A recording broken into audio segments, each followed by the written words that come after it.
border. Across the U.S., international tourism was down in 2025, largely attributed to visa issues triggered by the Trump administration and other global affairs like tariffs, leading to fewer foreigners, according to Visit Colorado Springs and the World Travel and Tourism Council. Here in the Pikes Peak region, those decreases were felt in our tourism industry. There's hope it could rebound this year, but new concerns arise because of the war in Iran and gas prices.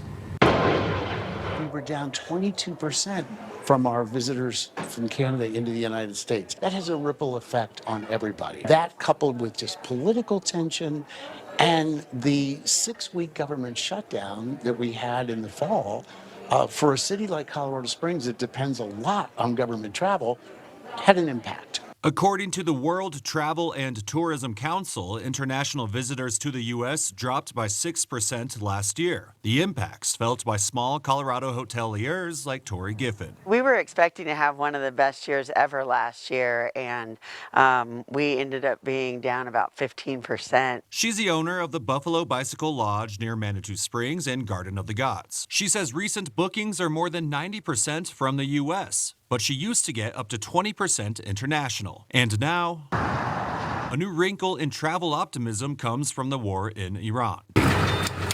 Most of our travelers we're hoping are coming by car, so higher gas prices could be a little scary. If gas prices continue to go up the way they have, that'll have an impact on travel as well, with people probably wanting to stay a little closer to home. According to price tracking site Gas Buddy, Colorado prices are up over 109 cents compared to a month ago, with Colorado Springs prices averaging $3.83 a gallon, higher than the national average. But gas experts say it's difficult to forecast if summer prices and tourism will see impacts with such a volatile world situation. I could throw a dart and hope to hit anything at this particular point, and it very well may happen. There doesn't seem to be a great solution right now to getting the Strait of Hormuz open and safe for passage. And until that happens, we got a problem, and it's a very serious one. According to KOAA, U.S. travelers tend to be resilient. When it comes to taking vacations, they still go on vacations. But how they spend their money changes. They might have plans to travel at a set time of year. They will still travel over that period because they so cherish that ability to travel.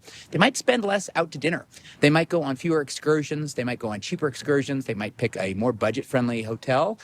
So travel continues. The tourism industry hopes events like America's 250th, Colorado's 150th, and the World Cup, even though it's not in Colorado, will be a boon for the year. As I'm talking to hoteliers, depending on the type of hotel, advanced bookings are not great. But one of the things we are counting on is the FIFA World Cup will bring people to the United States. And yes, we are counting on the US 250, Colorado 150 celebration for the whole year, but particularly this summer. Brett Forrest, News 5.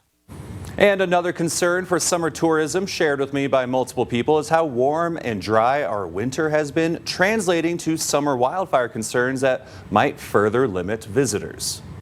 Right now, we're not looking at a lot of green pastures for summer. And in fact, fire risk might be very high in the high country. And so those are the broader considerations I could see affecting Colorado's travel economy right now. It's not gas prices are high, I don't want to drive through or to Colorado. I might say, hey, Colorado's a tinderbox. I don't know if I should go. And for those living in the high country, like Teller County, officials there tell me that if people do visit for the summer, to please take heed of water restrictions or fire bans that might be in place. The tourists, so when they come up here and on a weekend, we can have 50,000 extra people in our county because we're so close and it's a beautiful place. I would just ask for their forbearance and understand that a fire ban's a fire ban. There's a lot you could do up here without having a big fire. With the warm winter, Teller County Commissioner Dan Williams says there have already been people camping, hoping that they and everyone else respect the dry conditions. New details now on the Homeland Security shutdown as Secretary Sean Duffy says 300 TSA agents have quit since the shutdown began 4 weeks ago. Duffy says the number of agent call-outs have doubled in that time as well.